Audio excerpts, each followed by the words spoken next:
Hi, my name is Megan. Hi, my name is Riley. And today we're going to Kennedy Space Center in Orlando, Florida. Houston, we have awesome.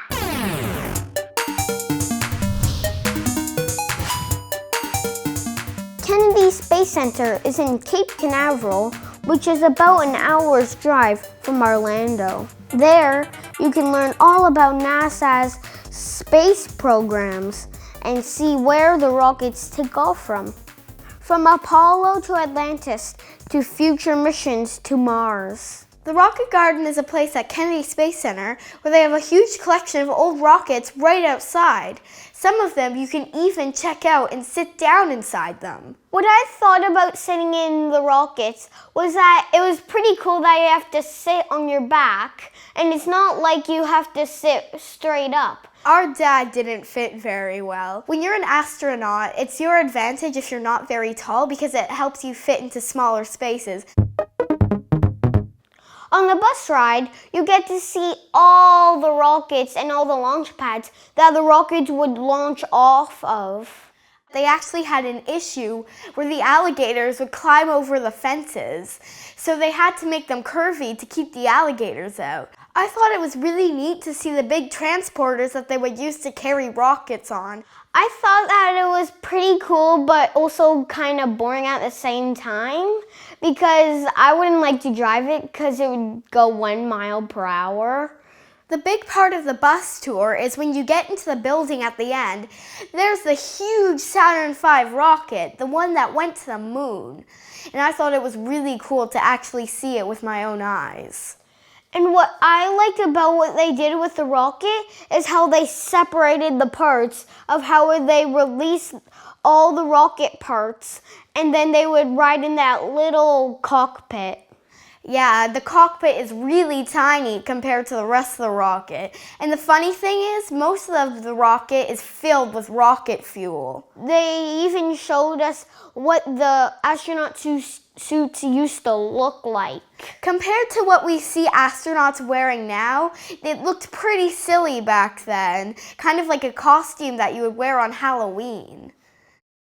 And also, there's a moon rock that there are little holes that you could reach in and touch it.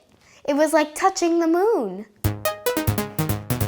Another awesome building is the Atlantis building. It's really cool. And you also get to sit inside an actual shuttle cockpit. What I thought about all the buttons is if I were an astronaut driver, I'd be confused.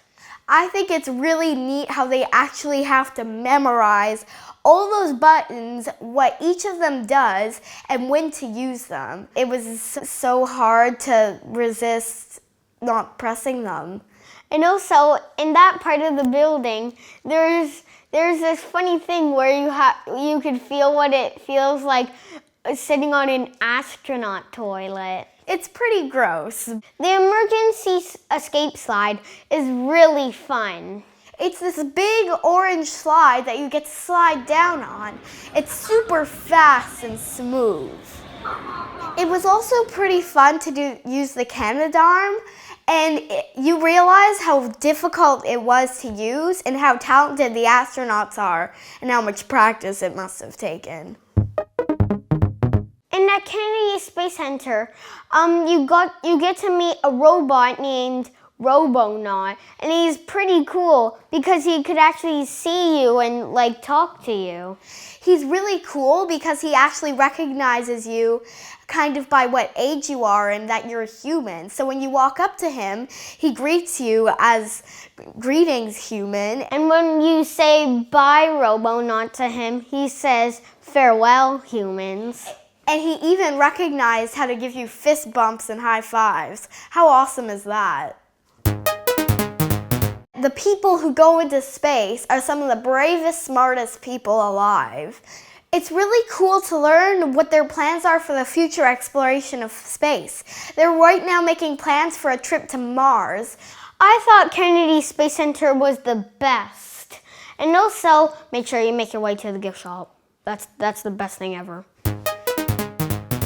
Thanks for watching. If you like this video, be sure to share and give us a big thumbs up. And don't forget to subscribe.